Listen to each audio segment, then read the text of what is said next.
And I don't think quality should be measured by time frame. And if we're measuring quality by time frame, we're probably doing it because we don't have the right automation or follow-up systems in place.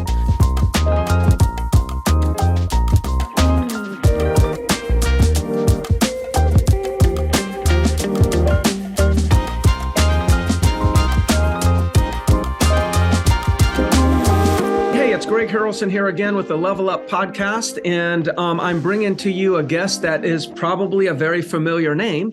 Not only just been a big influence on the industry across the country, but has been on the podcast a few different times. This might be the third or fourth time that he's been with me on the podcast. So there's a reason I keep bringing him back, and that's because I believe he's a wealth of information that when he's given his ideas, we should all be listening to. So with that being said, I want to just bring back Chris Heller to the podcast. Hey, Chris. Hey, Greg. Thanks for having me on again. Yeah, man. Yeah, I always enjoy, having you, on the podcast, and just even, texting back and forth with you ideas and whatnot that we do every once in a while. But thank you again for being here. And one of the reasons that I asked you, Chris, to come back today is I've got this kind of overwhelming feeling that I need to share and need to talk about mindset and the mental side of the real estate business a little right now, because I'm just sensing that there's some agents that maybe are experiencing maybe a little bit of a lull in their business. They're kind of going backwards, little frustration, little fear about what's the market going to do. And when I see uncertainty in the marketplace in the area of real estate agents, I think sometimes they feel uncertain and then they start to withdraw. And I don't think withdrawing is the way to go from uncertainty to certainty. I think we got to engage if we're going to transition back to feeling certain. So I just thought, hey, mindset is a conversation we need to have. You were one of the very few people that I text and said, we need to have this conversation. And then I'm a big believer in providing leads to my agents. Obviously, you're all in on the lead side across the country because you got Ojo Labs. You guys are doing big things when it comes to providing leads. So maybe we just kind of combine leads as well as mindset, if that's okay with you. Does that sound good?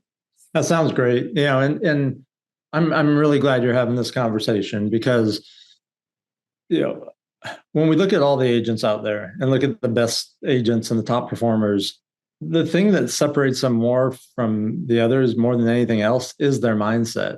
And especially when it comes around leads, because leads are the fuel that make the machines run in our business, make our businesses run. So I think it's a super timely and important topic.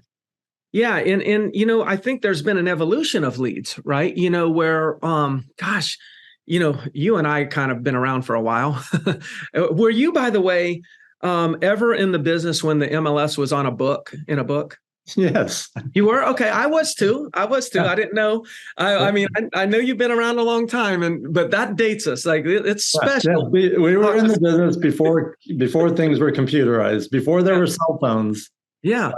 And, and some of my best leads came from a sign, and they came from a Homes and Land magazine or real estate book. And I didn't have Harmon Homes, but a lot of you guys had Harmon Homes back then.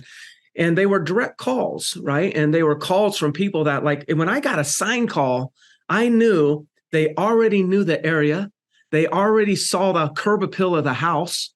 They already knew where the schools were. I mean, like, to me, that was a high quality lead. Yeah. So Greg, so let me ask you, so right now, so today, fast forward to this year, a consumer's online on Movoto.com or Zillow or a website, and they see a property that's interesting to them. They may want to tour the property, or they may have some questions about it. They fill out a lead form knowing they're going to be contacted by an agent. Yes. And yet I see agents interact with those leads so differently than like the interaction that you were just describing when someone, called you directly. And isn't the consumer really, don't they still want the same thing? Like the consumer that called us on a sign 25 years ago, and the consumer that fills out a lead form and raises their hand and says, hey, I want to see this property, or I have a question about this property. Aren't they really saying the same thing? I think so. As I might go one step further, Chris. I might say, like, when I rode by the sign years ago, I just took my phone out and dialed a number. Now I've got to click this. I got to add my number. I got to add my email. Like, the the effort that it takes me as a consumer to give you my information is more than I had to invest in time a long time ago. So I mean, I would even argue that, like, they, to me, it's they're more invested today in having us reach out to them than they were before. But going back to mindset, you and I may believe this, but I think there's a disconnect in our industry, because I feel like our industry as agents, we don't act with urgency as much as we used to. And I'm not sure what the disconnect is here. What are your thoughts? Because I think you and I are battling this all the time. It's like, how do we get people to act with urgency on these leads when they've spent so much time and effort to even give us their information? I think it's probably a lot of things. I think it's, and I'm going to say some things that aren't going to be popular. I think it's a work ethic. I think it is some generational things. I think there's, we've all gotten soft in it to a certain extent, because we want things easy. We get things easy. We think things should be easy. And the reality of it is that, it takes being persistent. It takes being consistent. It takes being uncomfortable or putting yourself in a uncomfortable place until those things become comfortable. I was sharing, that with you before we started. I had a conversation with an agent this morning who just was being very passive with not only their lead follow-up, but also their interactions, and almost being just like an order taker. Mm-hmm. And I asked a couple of questions. I said, if you went to a doctor or a lawyer and they just did whatever you want them to do, or said, well, oh yeah, I can do that for you. Oh yeah, I can get that for you. Oh yeah, I can give you this. And didn't ask any questions, or didn't ask you why you want those things, or how you came to that conclusion, or any of those things, would you really respect them? When it was all said and done, would you be a raving fan of that service professional? And the answer is probably wouldn't respect them, and you probably wouldn't be a raving fan. People want to be led, and as agents, it's our job to do that. Now, before we have the opportunity to lead, we have to connect with them, and we have to be very persistent. It's one of the things I think probably both of us discovered early on, that just being persistent and consistent would cause you to win more times than not. Yes. Right? Like, forget about skills, forget about personality, forget about enthusiasm, but just being persistent and consistent would put you head and shoulders above most. And then when you add those other things, then you really start to get masterful at that. But I think I don't know, it's a really puzzling question. Why aren't agents persistent in their follow-up, or in their attempts to connect with someone or to meet with someone? Why aren't they consistently following up and reaching out? It's what people kind of expect, right? If I'm dealing with a salesperson, maybe I'm considering buying a fishing boat or something. I'm never going to say, well, I can't believe this person's following up with me. I know that's their job. Like, it's like, I'm expecting them to. And if they don't, I'm going to think they forgot about me. They don't think I'm serious. Maybe they don't think I qualify. I must not be important to them. Right? Those are all the normal thoughts that you would have if a salesperson isn't following up with you. Yeah, it's a good thought here. Is like, I think that when it comes to a leads captured, what we think as an agent that the lead wants us to do, and what the lead wants us to do, are two totally different things. They are. There's a total disconnect there. And I know it because I talk to agents all the time. And the things going through their heads are like a hallucination, like this whole story they make up oh, I'm going to be bothering them. I'm going to be off-putting. I'm going to be too salesy. I'm going to be too pushy. I'm like, they're not even thinking about you, right? They're not even, you're not on their radar, right? They got their whole life going on. You're thinking about them all the time because you know you should be doing something that you're not doing. Or if you're actually doing what you should be doing, you're going to be thinking about them because you're going to say, hey, I need to call Greg. I need to follow up with him. But it's just a normal conversation. It's not a, Yeah. you're not invading their privacy by communicating with them. It's the contrary, and I hope the audience will test this theory. Here's something that we found is that when we decided, because there's a lot of studies on this, on how many attempts you have to make in order to get connected and engaged with somebody, right? To get them on the phone or get them communicating. And let's just say on average, it's 8 attempts. And when we started shifting and practicing that, we're going to make 4 or 5 attempts in the first day, which are going to be call, text, call, email, call.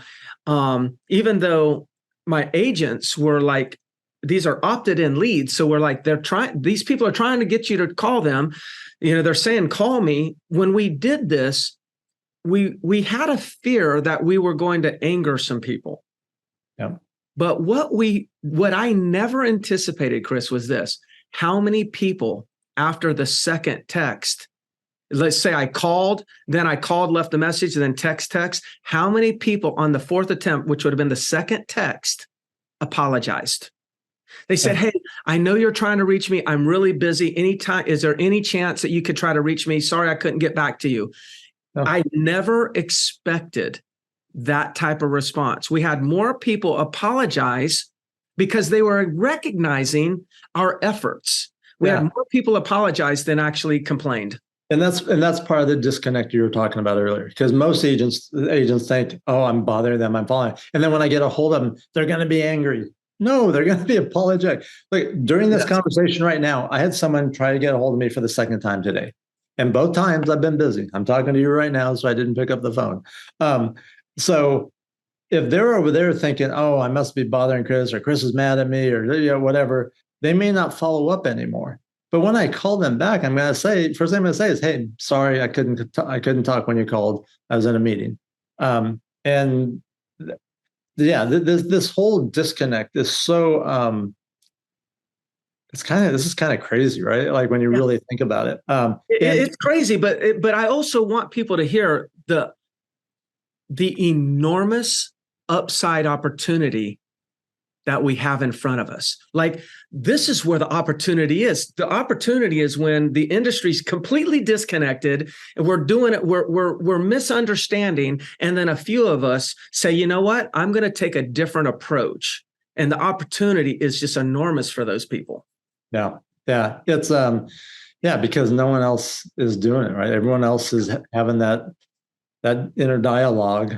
They're having the wrong mindset. The wrong inner dialogue about, whether they should be calling someone or, I always just tell agents, and I still tell them if they listen, and that is, if you have the thought, even a split second of a thought that I should be calling you, Greg, that means you should do it.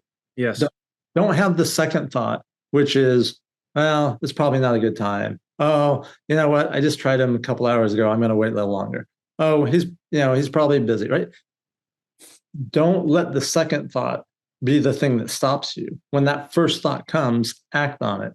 Yeah. Another thing is back in the day, I used to have all my leads in a file, and I'd pull up the file and here's my list. And I'd look at that one.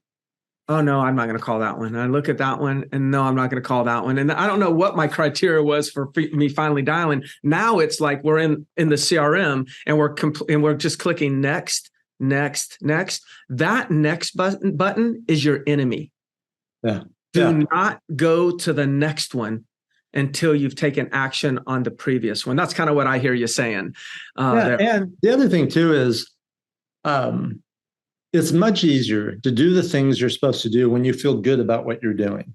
Mm-hmm. And it's much easier to feel good when you just do those things, right? And if you make that call instead of hitting the next, hey, even if they're not there, even if you had to leave a voice message, you feel at least it was productive, right? At least you took action. And so the more action you take, the more good things happen. people, they used to always talk about luck, right? Well, you ever notice that the people that have the best luck, if you want to call it that, are the ones that are just taking the most action. Yeah. It's the way the universe works. Yeah, putting yourself in position. Shifting gears just so quickly, did you ever see the post that was floating around Facebook? And it was kind of a negative post about Zillow. And the negative post was, oh my gosh, Zillow was ripping off real estate agents. I'm paraphrasing. They sold 150 million leads to the real estate industry, but there's only 5 million sales. They are fleecing. Now, I'm going to give you my mindset on this. Maybe it's not popular. You said something that might not be popular. I guess I'll say something also. I'm thinking, let's just assume that number 150 million leads was accurate. Well, then we look at Ojo and Movado and all of our websites and Realtor.com. There's possibly 1 billion leads that's been generated in this industry for 5 million sales. My thought is this. The reason why lead companies can sell the same lead over and over again is because they can't find a real estate agent that will call them and follow up. So the leads get abandoned and then they end up in another one of their websites that they then sell to somebody else. Yeah. So it's not the lead companies, it's the agents, it's our lack of activity that's creating this chaos. Any thoughts on that? No, I think you're right. Like the reason there's so many leads is because so many consumers aren't getting served. Yes. Right? If I fill out a lead form and I get a great agent connects with me and helps me and builds trust and rapport with me, and now I'm working with that agent, I'm not going back to the website filling out more lead forms to get more calls from agents. But if I fill out a lead form and no one gets a hold of me, or the person that does doesn't follow up, or if I never hear from them again, then I got to go through that process again. I remember years ago I was on a listing appointment and the seller said, "Hey, do you want to know why I'm meeting with you?" He said, I drove around the area and I called on 10 for sale signs. You were one of 4 agents that called me back. I'm meeting with 3 of you. The 4th one, it took him 2.5 days to call me back. So I didn't even meet with him. He said, you were the first one that called me back, and that's why I'm meeting with you first. But I thought at the time, that's crazy. Like here's a consumer calling on a sign for an agent. That's why agents put up signs, so people will call them, and then not to even hear from them.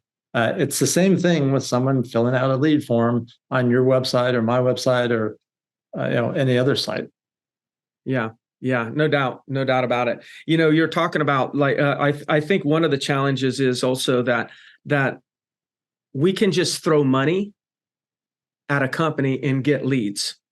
Before, you and I especially, gosh, and a lot of our friends, I mean, we worked hard to get a lead, and we stood up with headsets on and we were hitting those phones for years to get these leads. We had so much more invested. We had sweat invested in generating those leads. And when we got one, boy, did we work hard. Now you just throw a few dollars at it and get it. You don't have that sweat equity anymore. And I think there's another thing that you're touching on. Because we were so used to having to generate our own leads, whether it was making those calls or knocking on doors, calling someone to follow up was just the normal thing, right? You had to call them to get the lead to begin with. And then, of course, you're going to call them to follow up. I think when agents haven't built the muscle of generating their own leads, and the leads are just being given to them or they're just buying them, then that follow-up is a new muscle that they haven't developed yet. And like we started off at the beginning, most of it's mindset, getting your mind right and having the right thoughts, attitude, approach, expectations. But like anything, building that muscle, then it becomes second nature, like going to the gym or brushing our teeth every day, or, all the things we normally do that have become a habit. They haven't really gotten to the point where these things have become habits. Yeah. I'm assuming back in the day, and still maybe not today, but, all the way through your career, what we did is we had a goal for what time were we going to start lead generation, what time we're going to finish, and how many contacts were we going to make. if we could just bring that mentality back to, like, instead of like, I'm going to call whatever leads I get. No, how about this? Every lead I get and every lead I have, I'm going to call for 3 hours every day from 8 to 11, calling all my leads with the intention of doing 25 contacts. If we would go back to that habit, that probably solves a ton of our production issues, because we're now reactive. We're not acting by design as much. We're almost acting by default. We're waiting for the next one. And then if that next one comes in while you and I are on the phone, then that one gets delayed. And then we kick the can, and then we delay and never call, versus having structured time to make these calls. Yeah. Without the structured time, it becomes really easy to hit that next button that you were talking about. Right. Yes. It's like, it's just like everything else, right? It's like, if we want to get in better shape and we say, okay, we need to start exercising. But you don't hire that trainer, or you don't schedule it, or you don't show up at the same time every day. And, by the end of the day, you wanted to do it, but, now you got all these reasons why not, right? You're tired. You got to help your kids do something. You got other things, and it just never happens. So I think the key to what you said is the scheduling the time, blocking the time, that gives you the space to then do what it is you need to do. Without that space, it becomes a lot harder and takes a lot more, willpower, or, a lot more desire. If you block the time to do it and you remove the excuses, the only thing stopping you is you at that point. Yeah. I hear a lot of people complaining about quality of leads, talking about, again, mindset, like, oh, these leads stink. Online leads this, online leads that. Now, we both have already established in today's call that these people are going through a lot of effort to give us their information. Remember, when it was a sign call, all they had to do is dial one number and you get a phone call, and they're connected. Now they got to add their number. They got to add their email. They know that we're tracking everything that they're doing. So they've got a lot more buy-in, but we seem to hear quality, the leads, they're terrible. I don't think that leads are terrible. But what's your perspective on that dialogue? Because it just doesn't seem to stop. Well, here's the thing. None of us have the psychic ability to know ahead of time whether someone's going to buy or sell 3 houses or buy 4 houses. No one has that. Yeah. So they're all just opportunities, and it's opportunities to have a conversation and connect with someone. Why do agents do open houses? To meet people, to be able to connect and have to create an opportunity to see if they can help them or not. So again, what's your mindset? Is your mindset that they're not ready, that they're not qualified, that they're not interested? Or is your mindset, hey, this is an opportunity for a new conversation. There's opportunity for a new connection. And look, I agree with you. I don't think I think the concept of bad leads is a fallacy, and it is probably one of the most damaging thoughts agents can have. What if your mindset was, there are no bad leads? Right? Yeah. There's bad follow-up. We know that. But there's just opportunities, because every person you talk to is an opportunity for now business, or for future business, or for referral business. Everyone you talk to is going to fall into one of those 3 buckets. So even if you talk to someone and look at they're never moving, or they're going to be there till they die, or whatever, there's an opportunity there to build a relationship and to get referrals from them, because they're going to know someone who's buying or selling a house, and you want to be the one that they think of when that person shows up. So if we change our mindset to say, hey, every one of these is an opportunity for now business, future business, or referral business, why wouldn't you want to talk to as many people as possible? I think just that one word, also, opportunity versus leads. I think leads has kind of created the term leads kind of sets an expectation. And I think the expectation of agents are you giving me a lead? Well, okay, you're giving me a paycheck. You're giving me a commission check. Like, the expectation is it's going to convert. When the reality is that they're just opportunities. And one of the things that I try to coach my agents is, one of the challenges that I think that that we've had in our industry, I think we kind of got it wrong. And that is, we have started to label or judge the quality based on how long it's going to take to convert. So something that's going to take us 12 months to convert, that's a terrible lead. Something that's going to convert this week, that was a great lead. And I don't think quality should be measured by time frame.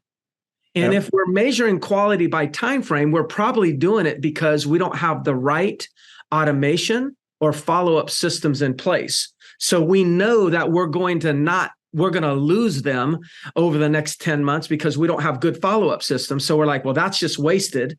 And I can only go after these new ones. But I always say this is anybody who gets a lead, let's just say an online buyer lead, I believe this wholeheartedly.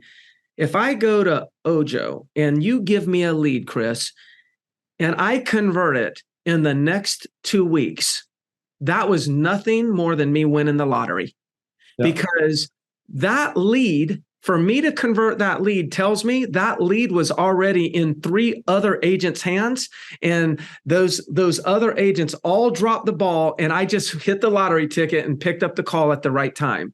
That lead may have been new to me, but it wasn't a new lead. It was an old lead. If you met someone in one of these leads and they bought a home from you in 2 weeks, guaranteed they've had interactions with several other agents over the last several weeks or several months. And it, like you said, timing was on your side and you didn't screw it up. Yes. But those are really almost any agent can convert those, right? Yes. If I come in contact with you as a lead and I've missed out on other homes, I know exactly what I want. In fact, I even found the home and you show it to me and write it up, and we get like almost any agent could do that. But you can't survive on those gimmies or those lottery tickets, right? Yeah, those are nice and we love them and we want more of those. But it's the ones that you actually make happen. It's the situations that you actually create because of your follow-up, because of your skill set, because of your persistence. Those are the ones that take you from, survival or getting your bills paid to really being able to create wealth and create the type of income that allows you to do the things you want to do with your life and for your kids and everything else. So it's, the gimmies are great, but it's the pros become pros by converting all the others. Yeah. It sounds like to me, it's now becoming a game of the person who loses the least makes the most. It's a game of lessening our losses. And that's what I want people to take out of this is like, there's a huge opportunity. All the leads, all the buyers are going to be converted by somebody. The challenge is like, take the ones like Chris and I are saying, take the ones that like are the give me's that have already been through other agents. But when you look at all the leads you generate or you get in a year, I believe 10% or more are going to convert with somebody, but they're not going to convert. Like in my belief, and you may know more on statistics than I am, but in my belief, I think I'm very confident in saying 10% of the leads are going to convert in 12 months, but the average agent's only going to convert less than 1%. So like there's 10% of conversion available at a minimum, and there's 1% being obtained. There's 9%. There's 900% opportunity that's there. So in my mind, we had 10, we closed 1, we lost 9. Lessen your losses. It doesn't require more leads. It takes a lesser loss ratio. You're 1,000% right. We introduce tens of thousands of consumers every month to real estate agents. And then we watch what happens. And the amount of times that the agents release the lead because they said they're not qualified or they're not going to do anything or that I can't help them or they're not ready or they're just going to rent or whatever. And then we look at how many of those people actually buy homes. Yes. You're 100% right. The agents miss out on 90% of the opportunities because they didn't do a good job out front of really learning about the person, or they just didn't follow up. They just weren't there. Look, everyone's situation changes, right? We all go through periods of time when we think, oh, we're going to do something, and then we decide, we're going to wait, and then something happens, and you go, no, what? I'm doing it. And but the agents they catch the person at the time where they say, I think we're not going to do anything, and then they don't follow up, and when the person 3 months later is like, you know what, we need to do it, and the agent isn't there anymore, and then they become that easy gimme for the next agent. Yeah. Yeah, that's awesome. So, again, there's, one of the things that I'm pushing for is and advocating for in my own office, but I just feel compelled to do it for the industry as much as I can, is there's such an opportunity here. Where are you seeing, what would you say that you see is the agent's biggest challenge when it comes to these leads, whether it's calling the initial contact, getting them on the phone? Is it the follow-up? Is it they have terrible automation and whatnot? Like, where do you see is if you could solve one problem? Yeah, there's plenty of problems to solve, but if you could identify one that if I solve this, it would have the biggest impact. If I could solve this for agents, it would have the biggest impact on them financially. Where would you start? I think that's a really good question, and I'm sort of torn as you were asking me that question. I'm like, I'll give you two. All right, two works. So one is in the initial conversation. You're talking to someone because they want something. They either want to see a house, they want to learn about something, they have questions they want to ask. Getting the appointment with them. If they want to see a house, we don't need to interrogate them. We don't need to know how long they've been looking. Do they own a home? Are they qualified? Are you going to be paying cash? They want to see the house. And if you don't show it to them, they're just going to go somewhere else. Yes. And it's different now than it was before. So if someone's been in the business for a while, they might be struggling with this a little bit. But you got to understand that all of our expectations and consumer behavior has changed. And it's changed. It's just not the same. I want things fast. I want things easy. I want things without friction. I want transparency. That's all the things I want. And most consumers want the same thing. So if I want to see a house, show me the house. Now, that gives you the opportunity to then build trust and rapport. And when you have trust and rapport, now you've earned the right to start having a dialogue about how long they've been looking and what their plans are. And are they going to be selling a home? And are they going to be paying cash or financing? Have they had a chance to get with a lender yet? And then you're now in a position where you can start to become that advisor. So that's one thing. Just don't create friction. Make it easier to get in front of them. And getting in front of them is the biggest differentiator you can do. Before you go on to number two, so what I'm hearing you say is grant them access. They're calling for access. I can go to Movado, right? And I can see the pictures. I can see the price. I can probably see tax information. There's so much stuff that is I can see on that one website about the property. And now I'm calling about that property. I know where the schools are. I know I've got everything. I've got it all on the internet. Chris, I just need you to give me access. And then you're like, well, before I give you access, how long you been looking? Are you working with any other agent? Can you afford this? Have you talked to a lender? Are you going to pay cash? Oh, you're going to pay cash. Can you send me a proof of funds?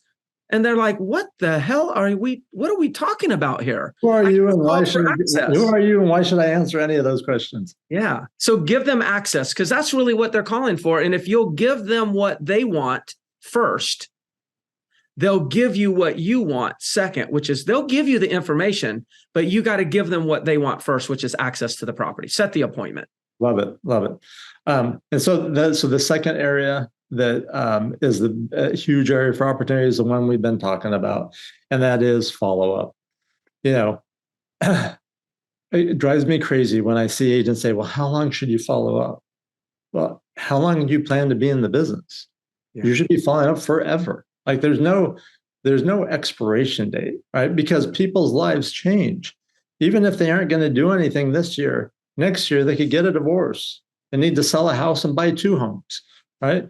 Or they're going to get married, or they're going to have a kid, or like things happen all the time. So we never stop following up. And yet most agents go, well, I tried them 6 different times. They didn't respond. They ghosted me. Please, you're not that important for them to purposely do anything to you, right? Yeah. You're not even thinking about you. They got their whole life going on. They're on a Zoom meeting, so they didn't take the call that came in, right? So that doesn't mean it's nothing about you, but making it about you. Those are the 2 areas: the initial call and then the follow-up. And then, if you were giving me a third one, it would be the mindset, right? Because how we think and what we think about determines our actions so much, and it determines how we interact in that first call. Like, are we looking at it? Do we have the expectations that, hey, here's an opportunity? There's going to be a buyer, a seller. It's going to happen now, or it's going to happen in the future, or it's going to be a referral source. And so you're that's valuable to you. You're going to treat it that way.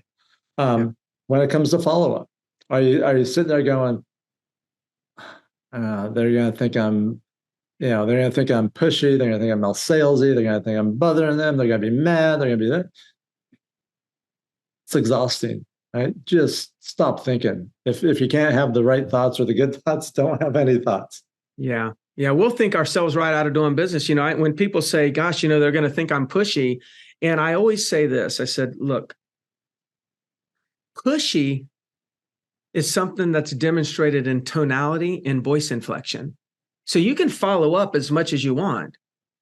And when you get them on the phone, you could sound pushy, or you could choose not to sound pushy. But pushy is not in the activity of follow-up. It's in the tone and inflection in the conversation. That's going to determine pushy. So I'm sure you're not going to sound pushy, right? They're like, no, I've never sound pushy. Then that doesn't even exist. It's a hallucination. It's like you're saying. It is. And that's such a good point. I love that you made that point. It really is. I am with the agent I referenced earlier. I did a role play with them, and I said, did anything I say offend you? Did anything I say make you mad? I said, now I could have said it in a way that would have been offensive. I could have said it in a way that would have made you mad. But having the conversation and saying, hey, here's why, if you want the house, here's why we need to make an offer that's going to be get the seller excited versus getting them pissed off. So yeah, 100% agree with you. It is in the tonality, it's in the words you use, it's how you use it. That determines, whether you're annoying to them or going to anger them or be perceived as pushy. But yeah, the act of doing our job, again, it's normal. Like if they interact with a salesperson, what do you consider a professional salesperson? I know everyone I've ever dealt with, whether it's buying clothes, buying cars, buying house, whatever, real estate agents I've dealt with in other markets. The ones that are great at following up are the ones that I consider the most professional. And the ones that don't, I go, kind of flaky. Yeah. Yeah. Again, it goes back to, it's like they're judging us way different than we're perceiving they're judging us. It's like if I go into a restaurant and it takes a long time for somebody to even greet me, like I sit down at the table and it's like, I see the waiter that's supposed to be at our table just walking around and walking past me, and maybe they're busy, whatnot. But the longer it takes for them to just say, hey, I'll get some waters to you in a moment. Let me just finish up with this table. Like that little acknowledgement that they kind of acknowledge they saw me, then I'm cool. If it takes, the longer it takes, the worse my experience is. And then the worse my experience, the whole meal is. That's how we function.